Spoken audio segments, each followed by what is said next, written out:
no nosso texto de Coríntios, capítulo de número 15, 1 aos Coríntios, capítulo 15. Vai funcionar aí, Sarinha, hoje? Vai não? Ok. Coríntios 15, versículo 1. Vamos relembrar o texto que nós temos tomado como base durante essas quintas-feiras sobre o Evangelho de Jesus Cristo. Irmãos, estou dando essa palavra, não é, Deus sabe, não é para trazer nenhum tipo de vantagem, não. Mas o irmão me procurou terça-feira, esse irmão junto com a esposa tiveram a oportunidade de serem convidados a participar de um batismo em uma determinada igreja. E eles foram, participaram daquele momento, estiveram conosco à noite também, e como eu disse, a mensagem que o teatro trouxe foi forte sobre a nossa realidade como igreja. E aí esse irmão na terça-feira encontrou comigo e disse assim: pastor, glória a Deus pelo Hebron. E eu não entendi, eu digo amém, glória a Deus. Pastor, eu tive numa igreja, foi contar que ele teve numa igreja no domingo pela manhã. Esse pastor, se fala mais o nome da igreja do que o nome de Jesus. Então eu contei quase 20 vezes que o nome da igreja foi mencionado, e o nome de Jesus não chegou nem a 5. E ele foi contar, irmãos, infelizmente, e é uma tristeza, isso daí não traz alegria para ninguém, mas o tipo de instrução que o povo muitas vezes está recebendo. Os pastores, muitas vezes, não estou generalizando, mas estão preparando o povo para viver eternamente aqui na terra. Não estão preparando o povo para a glória, não estão preparando o povo para arrebatamento, não estão preparando, não, está aqui. É como você tem que viver aqui. Aqui você tem que ser a melhor versão de si mesmo. Aqui você vai conquistar. Aqui você vai isso, você vai aquilo. E a pregação é só isso. Irmãos, e eu vejo que as igrejas hoje estão carecendo de uma volta a princípios. É o que Hebreus diz. Princípios elementares da doutrina cristã. O povo está tropeçando no ABC. É uma pessoa que chegou na universidade, não sabe quando coloca um cedilha e quando coloca um S. Ele está, às vezes, achando que está lá na frente, mas ele teve uma base fraca. Não foi dada a essa pessoa uma instrução, talvez, faltou interesse da própria pessoa também. Não, porque a Bíblia está disponível para todo mundo. Todo aquele que quiser, ele pode conhecer a Deus, ele pode conhecer as Escrituras, ele pode não ter, como eu disse, irmãos, eu não estou julgando igreja nenhuma, mas se ele não tiver uma robustez no ensino da igreja que ele participa, não por uma intenção, uma negligência da igreja, mas talvez pela falta de preparo da própria igreja, enfim, mas ele tem a Bíblia na mão. Nós temos, irmãos, condições de pegar a palavra de Deus e de estudá-la. Amém? Na antiguidade, irmãos, isso daí era impossível. Na época lá dos reformadores, se existisse um exemplar da Bíblia, primeiro já estaria em outra língua, que o povão não entenderia. E na maioria dos casos só existia um exemplar que ficava ou numa igreja ou na biblioteca daquela igreja, e que não dava acesso então a quem quisesse conhecer a palavra. Irmãos, e hoje qual é a nossa desculpa? Eu duvido que qualquer um de nós tenha menos do que uma Bíblia dentro da nossa casa. Pelo menos umas 2 ou 3. Aqui, ó. Quem quiser baixa de graça. E tem várias versões. Então, irmãos, não é desculpa. Não é desculpa. E eu vejo que o Evangelho também tem sido, na maioria das vezes as pessoas não sabem. E eu conversava com um jovem também, e ele Tudo bem, eu entendo que ele está chegando, mas ele disse assim: pastor, eu quero ir para o céu. Então estou me esforçando o máximo que eu posso para ser uma pessoa boa, para poder conquistar o céu. E eu digo, ele não entendeu o Evangelho. Porque o Evangelho não é uma conquista do homem, é uma conquista do céu, de Deus. Quem recebeu o encargo de pagar o preço não fomos nós. Foi Jesus quem pagou o preço por nós. O Evangelho não é a tentativa do homem chegar no céu, isso é Babel. O Evangelho foi a ação do céu, de Cristo Jesus vir à terra. Não foi o homem que foi a Deus, foi Deus que veio ao homem, porque o homem não iria.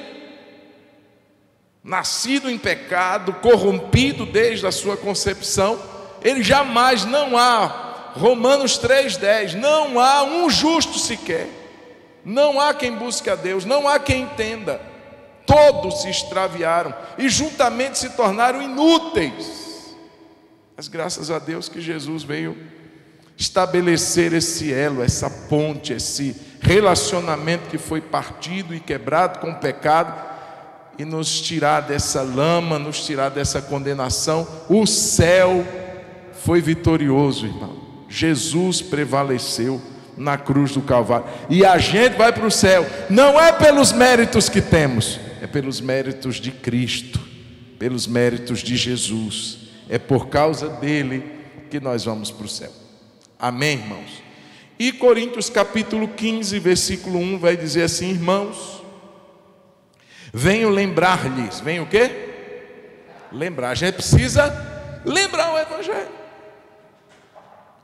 O Evangelho que anunciei, o Evangelho precisa ser anunciado, o qual vocês receberam. Tem gente que ouve o Evangelho, você vai pregar a vida toda para ele, para ela, mas ela não vai receber. E essa pessoa com certeza não será salva. E ele vai dizer assim: e no qual continuam firmes. Vocês receberam e vocês continuam firmes nesse Evangelho. Muita gente recebe, mas não mantém-se firme no Evangelho. E lá na frente você vai ter a notícia de que mais um, infelizmente, desviou. E ele está dizendo aqui: vocês receberam e estão aí, ó, firme. Vem luta daqui, vem problema dali, vem escassez, mas vocês estão permanecendo neste Evangelho. Por meio dele, verso 2, vocês também são salvos. Ou seja, o Evangelho nos conduz à salvação. Ele é o poder de Deus para a salvação de todo aquele que crê. E quando eu conversava com esse jovem, irmãos, eu senti o desejo de expor o Evangelho para ele. Eu peguei a Bíblia e comecei a expor o Evangelho na simplicidade que o Evangelho é. E durante uns 40 minutos eu falei do Evangelho para esse rapaz, e ele me olhou e disse assim: eu estou sentindo algo aqui dentro de mim quando você está falando. Eu digo: isso que você está sentindo dentro de você é o poder de Deus tocando na sua natureza. O Evangelho é o poder de Deus para a salvação de todo aquele que crer. Ouviu o Evangelho, creu no Evangelho, recebeu esse Evangelho, está salvo. Pastor, é o que está dizendo aqui: por meio dele, verso 2, vocês também são salvos. Porque o Evangelho fala do grande amor de Jesus, do grande amor de Deus. Se retiverem a palavra assim tal como a preguei a vocês, a menos que tenham crido em vão. Então, mais uma verdade a ser destacada é que ele diz que o Evangelho deve ser retido tal como. Porque, irmãos, hoje o Evangelho pode passar por várias mudanças e transformações e chegar na pessoa sem ser Evangelho mais. Está pregando outra coisa, menos o Evangelho. Então, por isso, irmãos, nós precisamos voltar à Bíblia, nós precisamos ler a palavra, estudar a palavra e relembrar a grandeza desse Evangelho. Nós falamos na quinta-feira sobre a resposta de Deus ao dilema. Lembra do dilema? Qual é o dilema? Deus é santo, Deus é justo, Deus é amor. E a gente, pecadores, condenados, culpados e merecedores do inferno, merecedores da perdição. Então, como um Deus santo, justo, vai olhar para um pecador que merece a condenação e vai aceitá-lo na sua presença e na sua habitação? Não tem como. Do contrário, irmãos, ele não seria esse Deus justo, um juiz que inocenta. Irmãos, na humanidade é assim. Se você tem um juiz que olha para um camarada que é culpado e absolve ele, certamente algo molhou a mão desse homem para que a vista dele fosse corrompida, porque diz que o suborno cega o entendimento e faz o juiz trazer sentenças injustas. Então, certamente existe alguma coisa que fez aquele homem fechar os olhos, e aí nós que estamos do lado de lá vamos olhar e vamos dizer: esse juiz é injusto, corrupto. Então, irmãos, a gente imagina que Deus será taxado como um juiz corrupto, um Deus injusto? Jamais. Aí vem o dilema: vamos todo mundo para o inferno. Porque se Deus, sendo justo, não fará isso, como que nós vamos para o céu? Como resolver esse problema? E a gente começou a olhar sobre a maneira como Deus, a parte de Deus, Ele o fez para resolver esse problema. No seu amor, garantir a nós a condição de irmos ao céu. Pela nossa justiça, jamais, mas pela justiça do seu Filho Jesus, o inculpável, o sem mancha, o Cordeiro imaculado, que não teve pecado algum, engano não se achou na sua boca. Através de Cristo, o sacrifício perfeito, o caminho para Deus foi nos garantido. E como Deus resolveu esse dilema, a gente começou a falar sobre isso na quinta-feira. Falamos sobre a substituição, você pode conferir depois, quinta-feira passada. E começamos a falar da cruz. Paramos nesse evento da cruz, esse instrumento usado para o sacrifício de Jesus, um instrumento cruel. Irmãos, a cruz era o símbolo maior de tortura da época, o mais cruel. Então, somente um pecador, mas não era um pecador qualquer, não era um transgressor qualquer, não era um criminoso qualquer. Hoje a gente vai ver, irmãos, que Jesus assumiu esse lugar da cruz. A Bíblia diz: maldito todo aquele que for pendurado no madeiro. Jesus se tornou maldito por nós. Jesus tomou o nosso lugar, pagou a nossa dívida, quitou a nossa dívida. A nossa dívida, nós vimos quinta-feira passada, era impagável. A gente falou da parábola do credor incompassivo, aquele homem que devia ao seu senhor 10.000 talentos. Irmãos, se ele trabalhasse a vida inteira e não gastasse um centavo sequer, ele morreria e não quitaria, eu ouso dizer, 1/4 da sua dívida. Seus filhos teriam que trabalhar, seus netos teriam que trabalhar, seus bisnetos teriam que trabalhar. É uma dívida impagável. E essa dívida impagável, Cristo Jesus pagou por nós. Porque o preço que Jesus pagou foi um preço de sangue, foi um preço alto. Quanto vale a sua vida? Quanto você venderia a sua vida, ou a vida de alguém que você ama? Tem preço? Tem como quantificar a vida de um ser humano? Não tem. Agora eu pergunto, e a vida do Filho de Deus? Tem como quantificar? Então, por uma dívida impagável, um preço muito, muito, muito alto. E Jesus pagou isso por nós, dando a sua vida. Então, o nosso substituto, ele tomou o lugar ali de obediência até a morte, morte de cruz. Filipenses, o apóstolo destaca ele dá essa ênfase à morte de cruz como algo terrível. Não só foi uma morte, foi morte de cruz.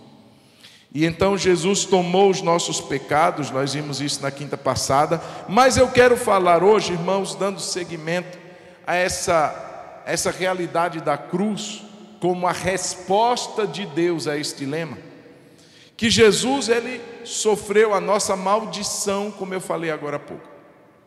Eu queria que você abrisse comigo Gálatas capítulo 3, nós vamos começar a entender um pouco sobre isso. Jesus sofre a maldição, nós que éramos os amaldiçoados. O que é ser alguém amaldiçoado, irmãos? Uma pessoa amaldiçoada é alguém que caiu no desagrado e na condenação de Deus. Então veja, quando Caim mata o Abel, ele se tornou alguém, um objeto, uma pessoa que recebeu o desagrado de Deus. Irmãos, Deus tentou trazer o Caim não faz isso. Caim, o pecado está à sua porta, cumpre a você dominar esse pecado. Deus deu milhares de oportunidades e Caim ainda assim se endurece, maquina um plano. Aquilo foi planejado, foi friamente calculado. Ele leva o seu irmão mais novo ao campo e ele mata. É o primeiro homicídio da Bíblia. Não foi movido pela paixão, pelo rompante, pela legítima defesa. É aquela situação que a pessoa premedita, sangue frio, e ela vai ao campo e mata seu irmão por inveja, um motivo fútil, um motivo banal. Ele mata seu irmão, não foi porque seu irmão fez nada contra ele, mas porque ele tinha inveja. Irmãos, o que é que ele recebe de Deus? Ele recebe maldição. Deus vai a Caim, e diz: cadê o seu irmão? E ele ainda, irmãos, ainda é petulante demais. Por acaso eu sou tutor do meu irmão? Sou eu guardador do meu irmão? Rapaz, você acabou de matar. Nem uma lágrima do seu olho corre, nem um peso na sua consciência você tem. Maldita é a terra por tua causa, cuja boca abriu para receber o sangue do seu irmão. Você vai cuidar da terra, mas ela não dará mais a sua força. Você será errante e fugitivo. Ele recebe uma maldição de Deus. E para que as pessoas não matassem, ele recebe um sinal. Essa é a história desse homem cuja vida foi amaldiçoada. Deus se desagradou dele a tal ponto e o condenou a uma vida de maldição. Então, esse é o princípio da maldição. A figueira, quando você vai ler o Evangelho, Marcos capítulo 11, você vai ter um relato de Jesus com fome, e ele para se alimentar. Ele queria uma fruta que seja. Embora você vai ler no texto que não era tempo de figo, não era o tempo da colheita, mas era comum achar um figo menor, um rabisco ali de figo, um fruto que tivesse, sempre ficava, os frutos fora de época. Então não foi à toa, Jesus parou ali, ele tinha intenção realmente de achar um fruto sequer. Claro que ele não tinha uma expectativa de ser algo abundante. E aí Jesus procura e não acha. E aí ele traz uma palavra para aquela figueira. Veja, houve um desagrado. E então vem uma condenação depois. Nunca, jamais, alguém coma mais fruto de ti. Diz a Bíblia que aquela figueira secou desde a raiz, ou seja, ela não tinha mais nenhuma condição jamais de voltar a frutificar, de voltar a florescer, nada disso. Amaldiçoada. Então esse é o símbolo da maldição. é aquilo que cai no desagrado de Deus e sofre uma condenação por conta daquilo.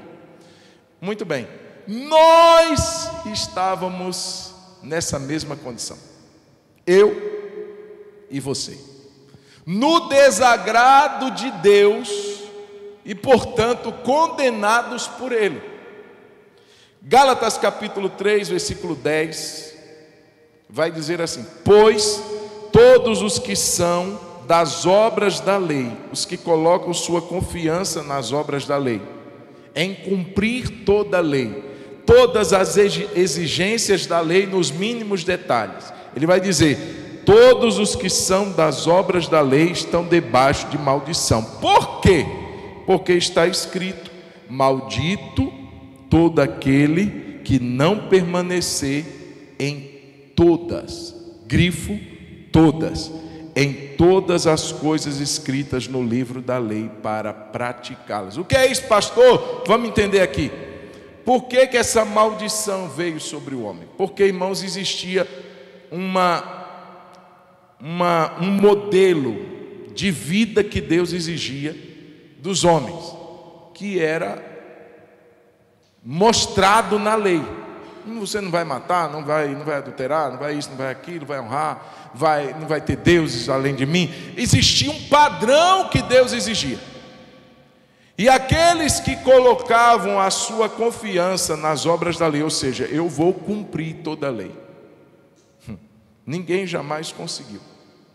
O homem não era capaz de cumprir as exigências de Deus que a lei trazia, porque ele teria que cumpri-las todas. Vamos dizer que ele honrasse pai e mãe, mas ele tomasse o nome de Deus em vão.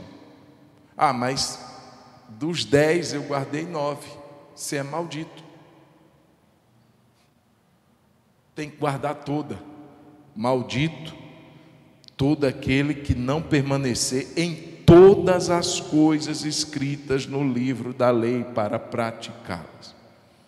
Então ele teria que se manter sempre cumprindo toda a lei, 100% dela, irmãos.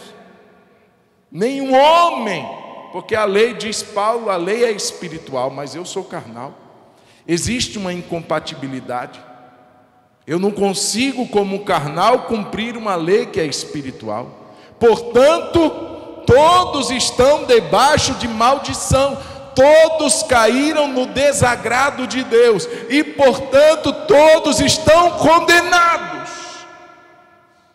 Isso é maldição. O que é que Jesus fez? Gálatas capítulo 3, versículo 13. Cristo nos resgatou da maldição da lei, fazendo-se Ele próprio maldição em nosso lugar. Porque está escrito: maldito todo aquele que for pendurado em um madeiro. Jesus, vendo a nossa incapacidade de cumprir toda a lei, Jesus, vendo a nossa enfermidade de alma em cumprir os requisitos que Ele estabeleceu, e portanto nos vê como amaldiçoados e condenados, Ele diz assim: que essa maldição recaia sobre mim.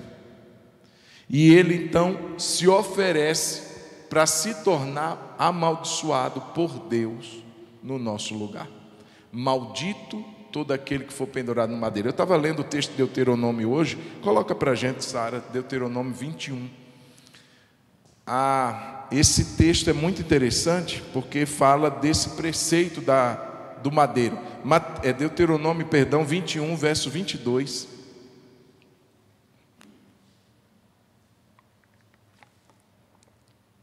O texto diz assim: se alguém tiver cometido, leia comigo, se alguém tiver cometido um pecado que é passível de pena de morte. Irmão, pecado que envolvia pena de morte era aquele pecado hard, era aquela transgressão de amaldiçoar o pai, de levar um Deus estranho para dentro de casa, um ídolo para adorar. Essa pessoa era penalizada com a morte. E se tiver, agora acompanhe comigo, ele foi, volta um pouquinho, Sara. Se alguém tiver cometido um pecado que é passível de pena de morte e tiver sido morto, ele cometeu o pecado e ele foi penalizado com a morte. Ok. E vocês o pendurarem no madeiro, pode passar? O seu cadáver não deve permanecer no madeiro durante a noite. Deixa eu dizer uma coisa. A crucificação que Jesus passou, ela foi uma penalidade dada pelos romanos. Os judeus não tinham esse tipo de execução pelo madeiro, pela crucificação.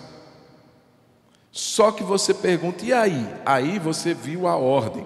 Aquela pessoa pecou e ela foi morta, ela foi sentenciada à morte pela sua transgressão. Por apedrejamento, por outras formas de pena de morte. Ela já estava morta. Pronto, ela pecou, morreu, a gente matou ela, apedrejou até que ela morresse. Mas ela é tão maldita, ela é tão ela tem o desagrado de Deus pela sua transgressão, que numa atitude de exposição da sua pecaminosidade, não basta apenas matá-la, a gente tem que expô-la num madeiro.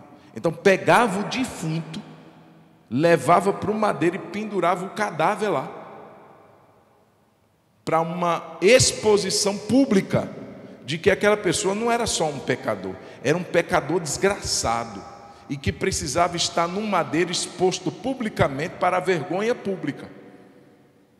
Então não era só um nívelzinho de pena de morte, não, era um nível de trazer um entendimento de que aquela pessoa era um maldito, era um amaldiçoado. Olha o que é que Jesus passou por nós. Não foi uma morte, uma sentença de morte. Arrancou a cabeça como arrancou a de João Batista. Não, foi a pior. Foi a morte de um amaldiçoado, de um execrado, do pior dos pecadores, que não bastava apenas ter morrido, mas ele precisa ser exposto para a vergonha e para que todo mundo aprenda que pecar é uma coisa horrorosa. E ninguém quer ser maldito como aquele que está pendurado ali. Ele ficaria ali até a noite, para que todo mundo que passasse pudesse visualizá-lo. Jesus tomou esse lugar de maldição por nós, irmão. Esse desagrado de Deus caiu sobre Cristo e o tornou maldito. Irmãos, isso para nós é algo para a gente agradecer até o final dos nossos dias. A maldição que estava em nós, Ele a tomou, Ele a levou, Ele tomou sobre si a nossa maldição.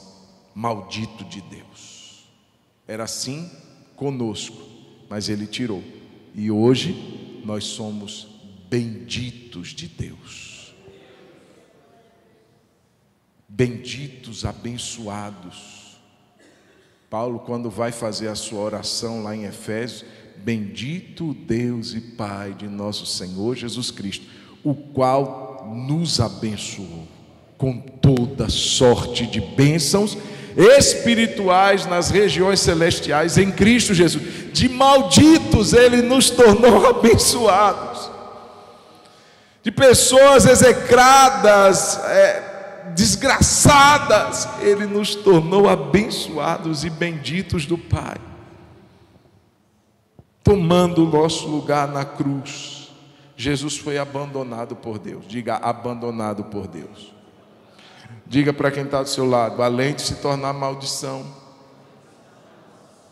Ele foi abandonado por Deus. Irmãos, deixa eu dizer uma coisa. O abandono de Deus, para mim, no meu entendimento, é o pior dos castigos que o inferno vai promover, que a morte, a segunda morte vai promover. não é porque o inferno é quente, não é porque lá tem um lago que arde com fogo, enxofre, não é só por isso, irmão.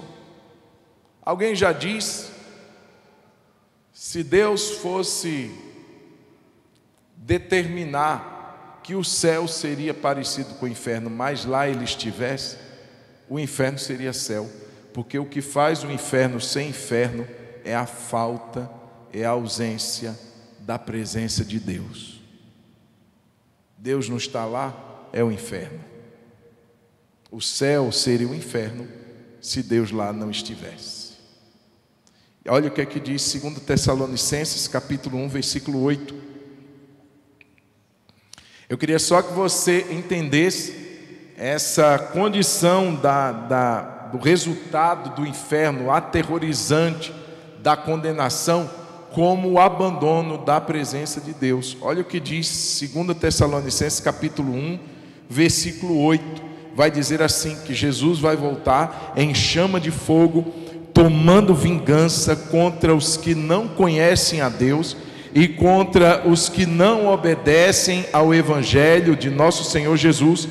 Verso 9 vai dizer assim: estes sofrerão penalidade eterna,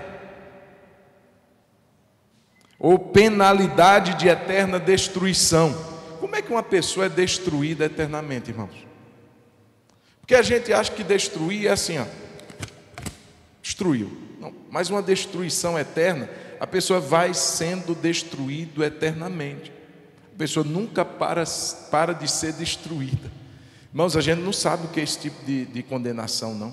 A gente não entende que tipo de aflição, de angústia quem não tem Cristo viverá. A gente tem uma vaga ideia. Ele mostra que sofrerão penalidade de eterna destruição. É lógico que também tem a ver com o tempo.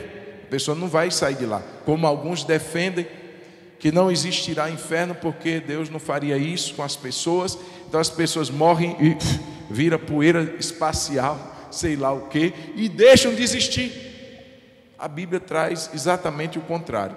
É uma penalidade de eterna destruição.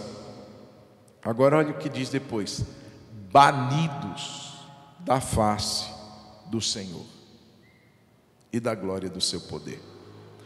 Banidos, irmãos, é um afastamento total. Quem não tem Cristo, a penalidade reservada a ele é o abandono, é a banição total, completa, irremediável da presença de Deus sobre a vida daquela pessoa. Irmãos, não é somente, presta atenção, quando uma pessoa está fria na fé, quando a pessoa começa a abrir mão de práticas e disciplinas espirituais, ela para de orar, ela para de ler a Bíblia, ela para de vir à igreja, ela começa a esfriar, então ela começa a se sentir longe de Deus, não é assim?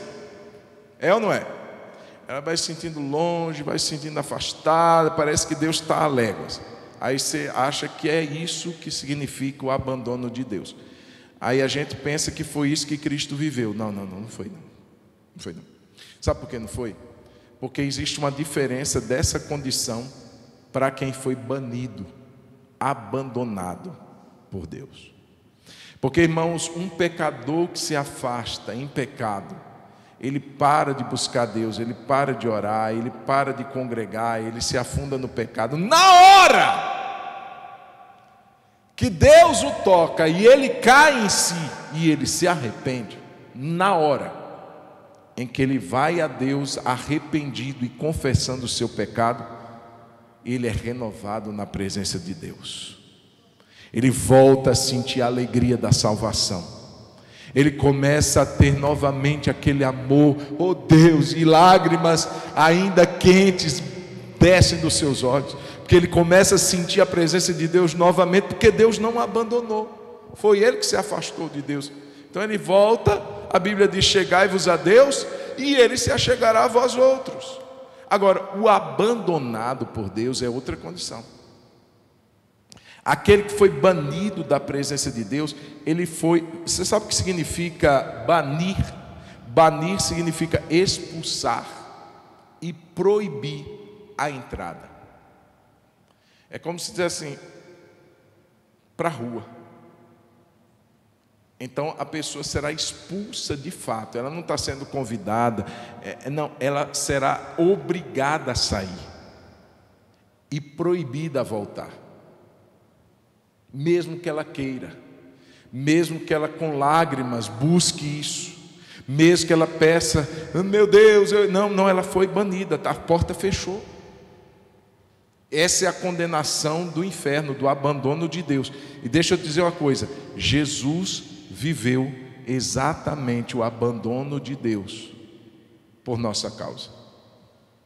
A Bíblia diz, irmãos, no Evangelho, Mateus capítulo 27,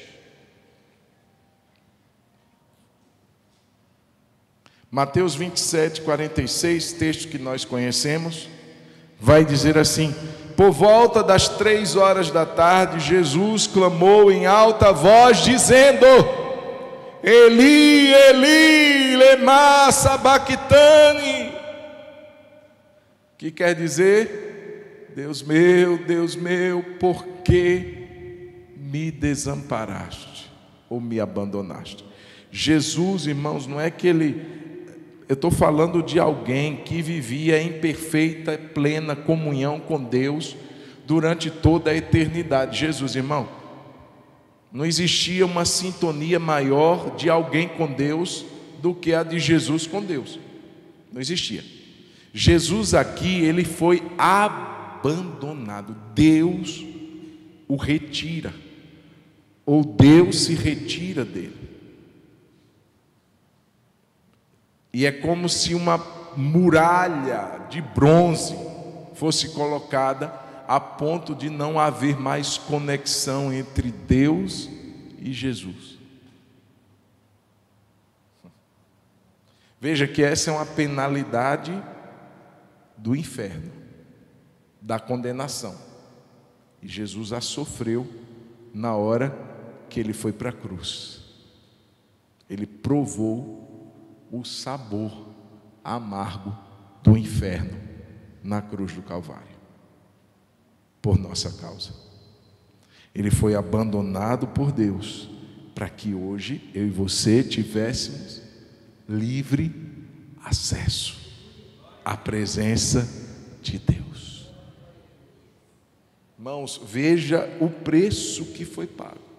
Essa foi a resposta de Deus no Evangelho. O Evangelho, irmãos, é isso, é a riqueza, o que a gente está tentando mostrar aqui, irmãos.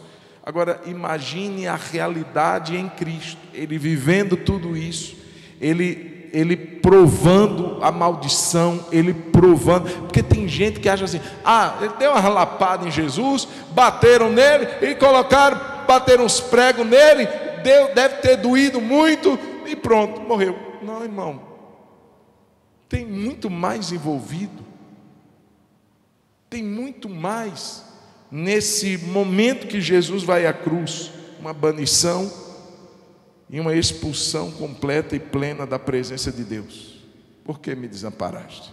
Jesus nunca tinha provado isso. Quantos anos Jesus tinha quando morreu? 33, mas o Verbo que se fez carne, ele já estava com o Pai antes que o mundo existisse. Ele nunca tinha provado um minuto sem a presença de Deus, nunca. Mas naquele momento da cruz, Deus o abandonou, e ele provou essa penalidade destinada à destruição quando Deus o abandona. Além disso, irmãos, e caminhando aí para o final de hoje, Jesus também sofreu a ira de Deus. Diga comigo, Jesus sofreu a ira. Diga comigo, Jesus foi amaldiçoado, Jesus foi abandonado por Deus. Irmão, olhar e não estar ali os discípulos é triste. Foi abandonado por todos os que me seguiam, é triste demais. Mas ser abandonado por Deus não tem nada que se equipare. Além disso, como eu ia dizendo, Jesus sofreu a ira. Irmãos, isso para muita gente, até na igreja, É inconcebível essa imagem de um Deus irado. A gente acha que Deus é aquele bom velhinho, muito talvez parecido com aquele que passeia na época de dezembro, fofinho, e que senta numa cadeira de balanço e fica na eternidade assim, meus lindos. Mas a concepção, a imagem de um Deus irado, a gente não entende. Para muita gente é rechaçada essa imagem, mas veja bem, irmãos, a Bíblia mostra que Deus, ele se ira. A Bíblia mostra que Deus está zangado com a humanidade. A Bíblia mostra, irmãos, que essa ira de Deus não é uma simples emoção, uma emoção descontrolada, sabe? Quando te fecham no trânsito, você fica ali meio descontrolado naquele momento, e a gente acha que isso é a ira de Deus, uma coisa irracional, uma coisa emocional. Não. A ira de Deus, irmãos, é baseada na justiça, na santidade e na retidão de Deus. Deus não faz a demonstração da sua ira porque Ele está descontrolado, fora de si, muito tomado pelas paixões, pelas emoções. Não, irmãos. É fruto da retidão, do juízo que Deus tem, da justiça que Deus é. Não é nada egoísta. E esse texto que eu queria que a gente abrisse, Salmos 7:11, vai mostrar algo sobre esse Deus que se ira, esse Deus que se zanga contra a humanidade, que virou as costas para Ele. Olha o que o texto diz, Salmos 7:11: Deus é justo juiz, Deus que sente indignação todos os dias. Está falando de quem, irmão? Do diabo? Falando de Deus.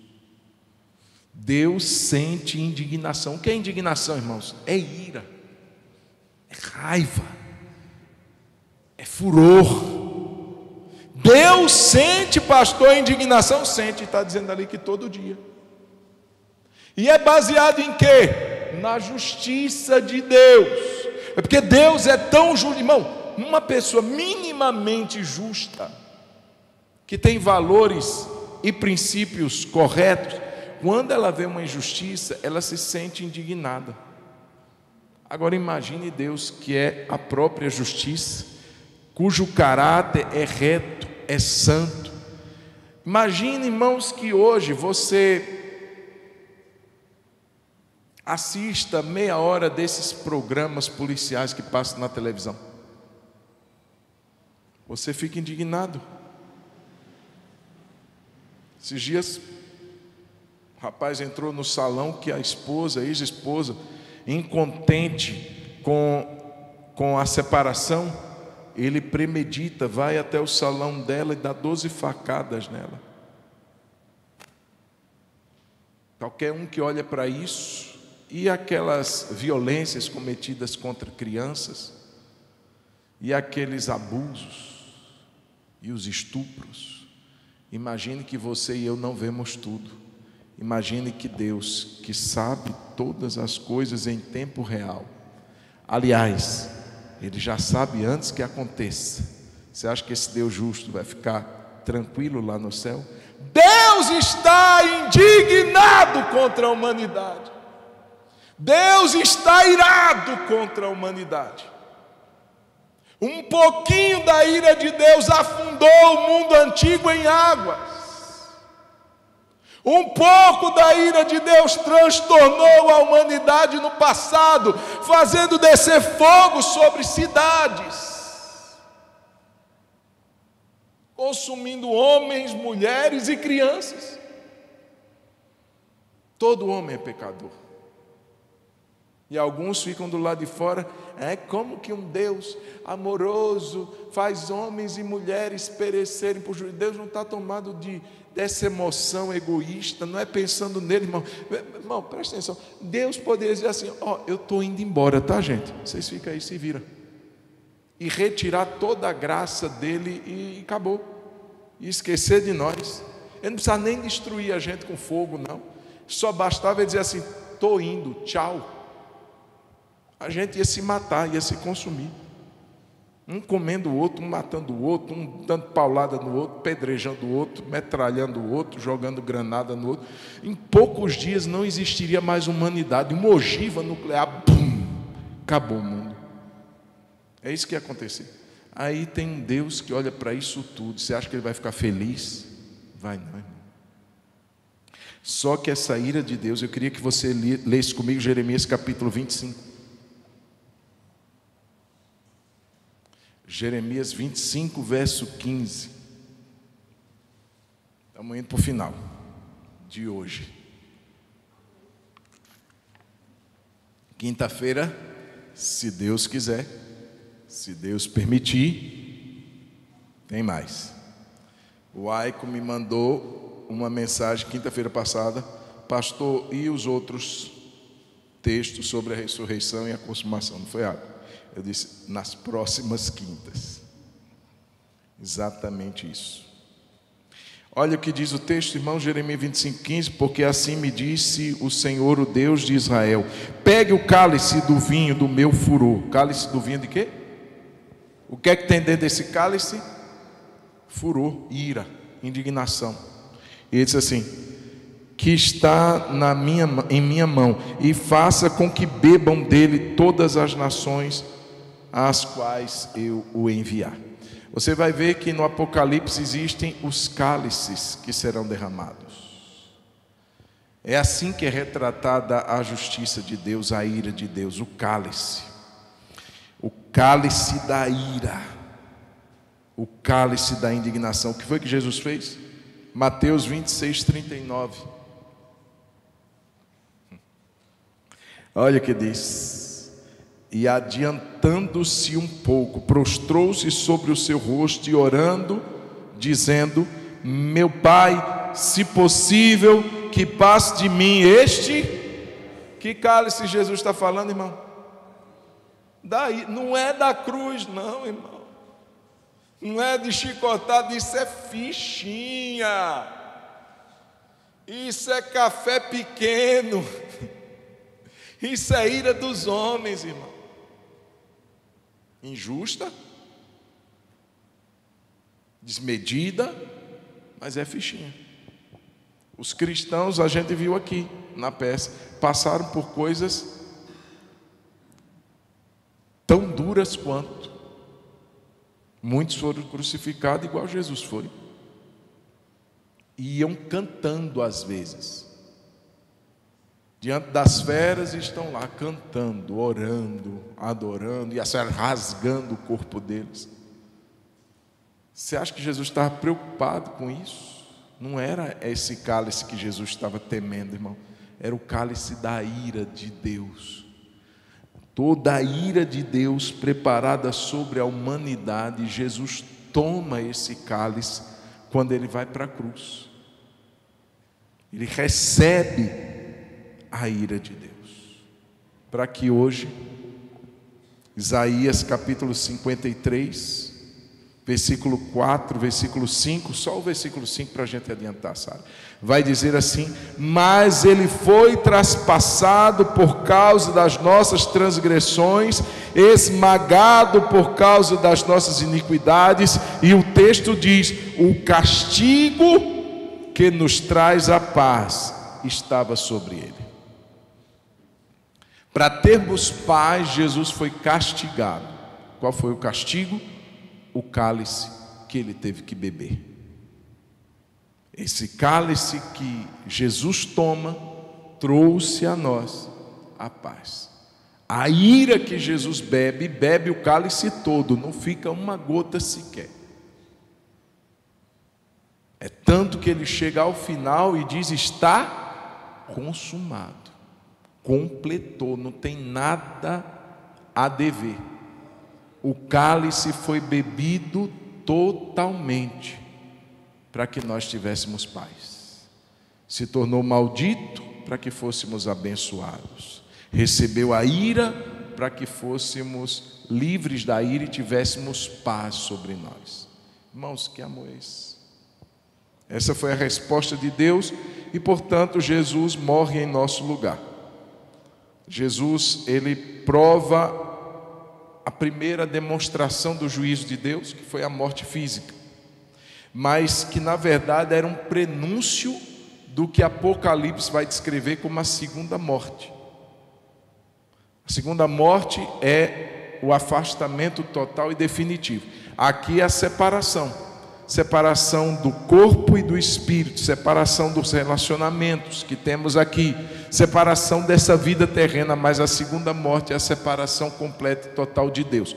É o prenúncio, a primeira morte prenuncia a segunda morte, e Jesus assume essa primeira morte justamente para que nós tivéssemos condições a viver, não apenas a viver fisicamente, porque a gente vai morrer um dia, mas a viver na presença de Deus, a não passarmos pela morte da condenação, pela segunda morte, que é justamente ser lançado no lago que arde com fogo e enxofre. Irmãos, é interessante quando você vai ao funeral de um crente. É claro que existem lágrimas, não tem como, saudade, a dor, porque a morte não foi o plano original de Deus, por isso que a gente sempre sente. A pessoa pode estar, irmãos, ali, o coração fraquinho, e a gente sabe que vai morrer, mas quando morre a gente desmonta.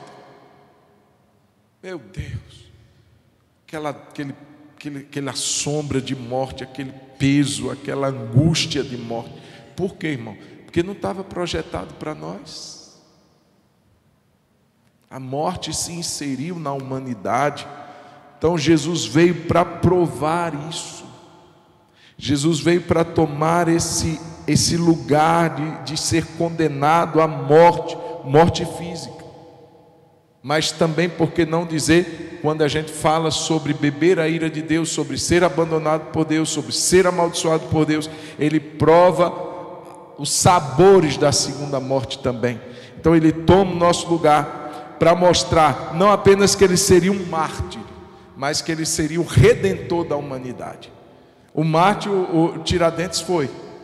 Outros homens aí pelas suas causas também foram, mas nenhum deles conseguiu pagar o preço nem da sua própria vida. Mas Jesus, ele se oferece como redentor da nossa vida e de toda a humanidade. E o brado final foi esse: está consumado, está completo. Irmãos, que amor é esse? Pai, em tuas mãos eu entrego o meu espírito. Então Jesus morre para nos salvar do medo da morte. Primeira coisa, ele nos salva do medo da morte. Abra sua Bíblia, ou melhor, Sara, abra para nós, por favor, em Hebreus capítulo 2, versículo 14.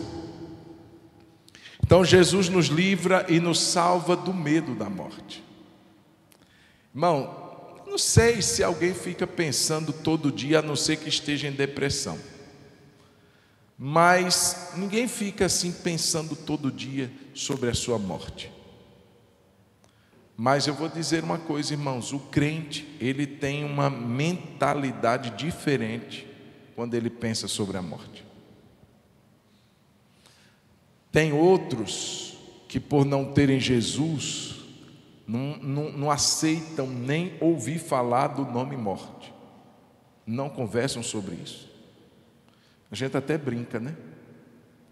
Às vezes eu vou num sepultamento e a gente vai passando pelas lápides e vai lendo o que cada um tem, e eu já disse para minha esposa: eu acho que você deve colocar assim: meu nome, a data que eu nasci, que eu faleci, e lá. Está me olhando por quê? Eu vou voltar. Jesus vai me tirar daqui.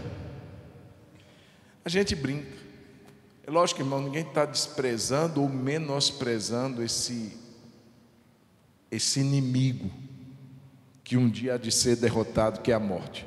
Mas, irmãos, olha o que Jesus veio fazer através da sua vida e da sua crucificação. Hebreus capítulo 12, versículo 14, vai dizer assim: visto, pois, que os filhos têm participação comum de carne e sangue, também Jesus igualmente participou destas coisas, ou seja, da carne e do sangue. Ele se fez homem por nós, para que por sua morte destruísse aquele que tem o poder da morte, a saber, o diabo, e livrasse todos os que pelo pavor da morte, pelo medo da morte, estavam sujeitos à escravidão toda a vida. Então Jesus nos livra do medo da morte. A gente encara a morte não como fim, mas como uma transição. Senhor, eu sei que quando aquele dia, e a gente canta isso, e quando enfim chegar a hora em que a morte enfrentarei, sem medo então terei vitória, verei na glória o meu Jesus que vivo está. Além disso, irmãos, o poder da morte e, por fim, a presença da morte. Vai chegar um dia que a passagem de Apocalipse vai se cumprir, e lá não haverá mais choro, mais dor, nem morte, porque as primeiras coisas já passaram. A presença da morte será um dia banida da nossa existência. Nunca mais se ouvirá alguém morreu, nunca mais se ouvirá alguém está prestes a morrer, nunca mais. A morte será de todo. Irmão, coisa interessante, a morte vai para o inferno. Aliás, a morte e o inferno vão para o lago de fogo. Toma! O último inimigo a ser destruído será ela. E aí nós bradaremos: tragada foi a morte pela vitória. Irmãos, que amor. Eu queria que você ficasse de pé.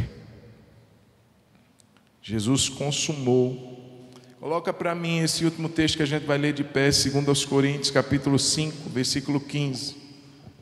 Porque a gente falar da cruz, irmãos, dessa realidade que não só foi uma coincidência da história romana, não, mas existia um porquê.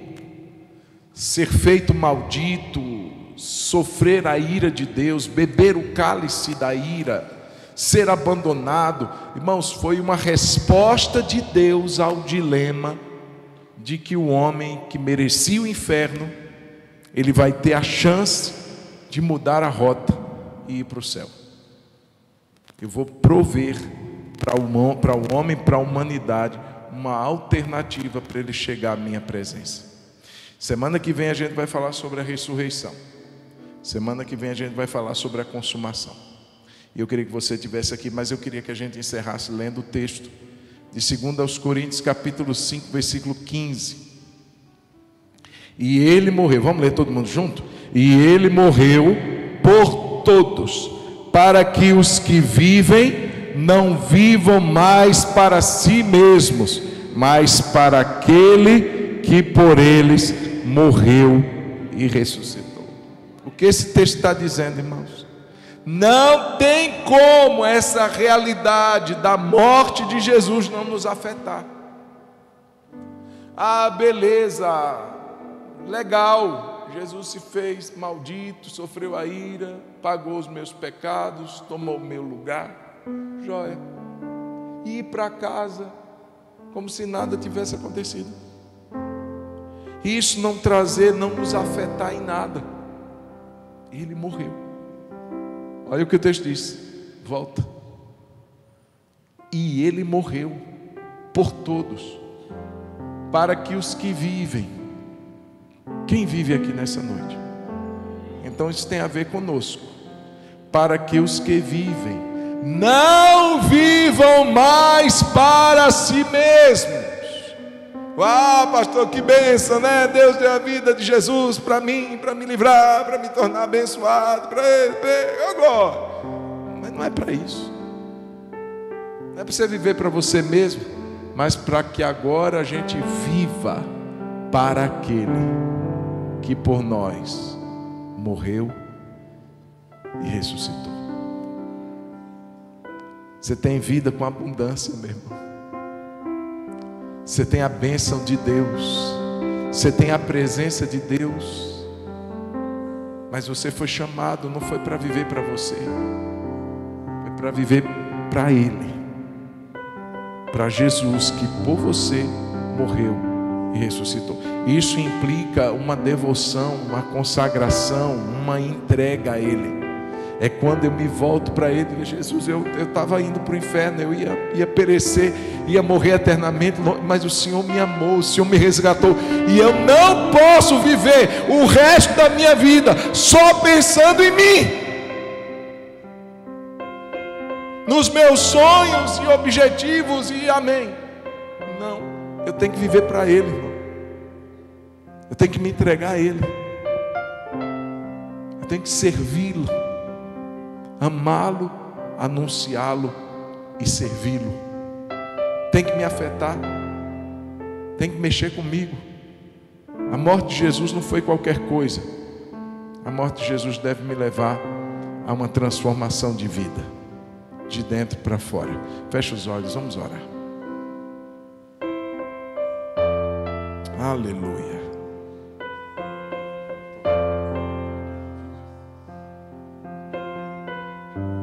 Bendito é o teu nome, Deus. Senhor Jesus, mesmo que a gente tente compreender o amor do Senhor, a nossa mente é incapacitada de pela sua própria força compreender isso. Se não for por uma iluminação do teu Espírito, como Paulo orou pela igreja, eu oro para que vocês possam compreender a largura, a altura, o comprimento, a profundidade, conhecer o amor de Cristo, que excede todo o entendimento, para que vocês sejam tomados de toda a plenitude de Deus. Deus, a gente não consegue compreender de uma forma plena, mas o que nós já podemos compreender nos leva a dizer: Deus, eu quero viver para Ti, Senhor. Deus, eu quero viver para a Tua glória. Deus, eu quero anunciar esse Evangelho. Oh Deus, o Senhor que nos amou a tal ponto, não foram palavras lançadas ao ar, foi uma entrega, foi um preço alto, um preço de sangue, um preço de cruz. A maldição, a ira de Deus, o abandono de Deus, tudo isso estava destinado a nós, mas o Senhor tomou o nosso lugar. Queremos viver para a Tua glória, Senhor, porque Ele vive. Posso crer no amanhã, porque Ele vive. Temor não há, mas eu bem sei, eu sei que a minha vida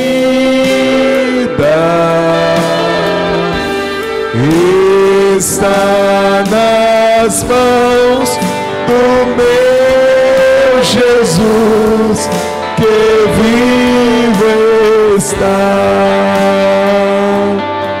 E quando enfim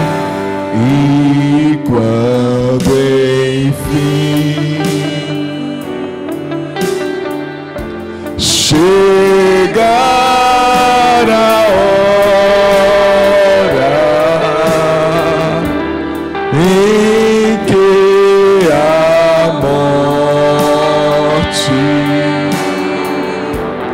enfrentarei sem medo, sem medo então. Terei vitória, verei na glória o meu Jesus que vive está, porque Ele vive. Posso crer no amanhã, porque Ele vive. Como não há, mas eu bem sei, eu sei, e a minha vida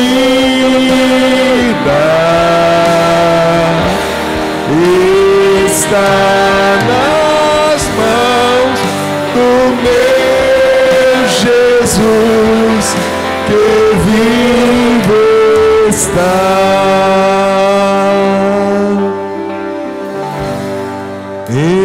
Está nas mãos do meu Jesus que vivo está.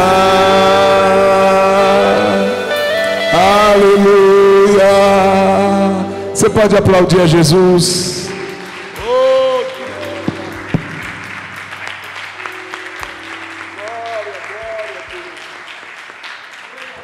Senhor, obrigado por essa noite, Deus. Obrigado por esse tempo em que a Tua palavra, Senhor, ela encontra lugar no nosso coração para nos lembrar, para nos firmar nessa verdade ainda mais, e para nos tornar, Senhor, aqueles que estão desejosos por anunciar aos outros o que Deus fez por nós, o Evangelho, a beleza do Evangelho. Muito obrigado, Senhor.